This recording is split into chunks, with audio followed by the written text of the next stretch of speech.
ৰাজ্য দিবস উপলক্ষে আমাৰ সাপোৰ সাপোৰ থানাৰ ভাৰপ্ৰাপ্ত বিষয়া মহোদয়ক আমি এখনি উত্তোলনৰ দিশে আগবাঢ়িছে সমূহ ৰাজ্যৰ সহায় সহযোগিতা আমি একান্তভাৱে কামনা কৰিছো প্ৰতিটো কাৰ্য ৰাষ্ট্ৰীয় ঝণ্ডে কৈছিল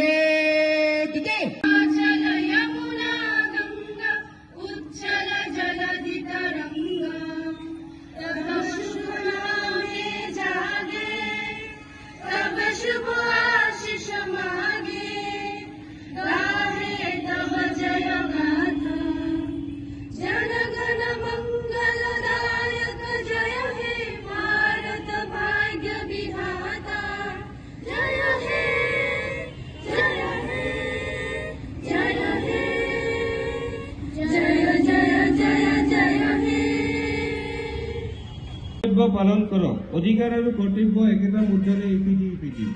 কাজিৰঙা আৰু মানসৰ দৰে আমাৰ প্ৰাকৃতিক সম্পদসমূহ সুৰক্ষিত কৰাটো আমাৰ নৈতিক দায়িত্ব কেৱল চাকৰি বিচাৰিয়ে নহয় চাকৰি সৃষ্টি কৰিব পৰাকৈ নিজক বিশ্বৰ আগত তুলি ধৰিছে আমাৰ চৰাইদেউ মৈদামৰ ইউনেস্কো বিশ্ব ঐতিহ্য ক্ষেত্ৰৰ মৰ্যাদাই আমাৰ চহকী বুৰঞ্জীক বিশ্ব দৰবাৰত এক নতুন পৰিচয় দিছে অসম হৈছে বিভিন্ন জাতি জনগোষ্ঠীৰ সমন্বয়ৰ থলী বিহু আলিয়ে লিগাং বাগৰুম্বা সকলোবোৰ মিলাই আমাৰ এই বৰ অসম আমাৰ সংবিধানে এই বিচিত্ৰতাৰ মাজত ঐক্য ধৰি ৰাখিবলৈ আমাক শক্তি প্ৰদান কৰে মোৰ মৰমৰ ছাত্ৰ ছাত্ৰী আৰু যুৱ বন্ধুসকল আপোনালোক হৈছে এই গণতন্ত্ৰৰ মূল শক্তি 2047 চনত যেতিয়া ভাৰতে স্বাধীনতাৰ 100 বছৰ সম্পূৰ্ণ কৰিব তেতিয়া আপোনালোকে এই দেশক নেতৃত্ব দিব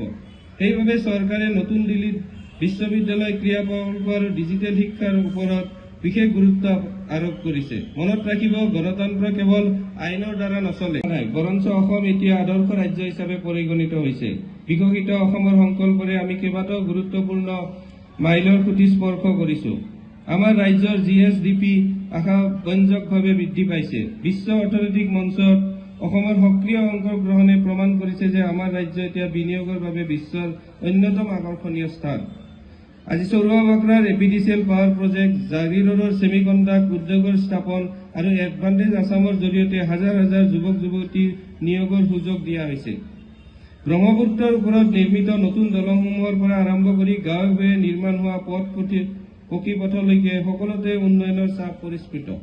অৰুণোদয় আৰু অন্যান্য কল্যাণমূলক আঁচনিৰ জৰিয়তে সমাজৰ অন্তিমজন ব্যক্তিলৈ চৰকাৰী সুবিধা পোৱাটো নিশ্চিত কৰা হৈছে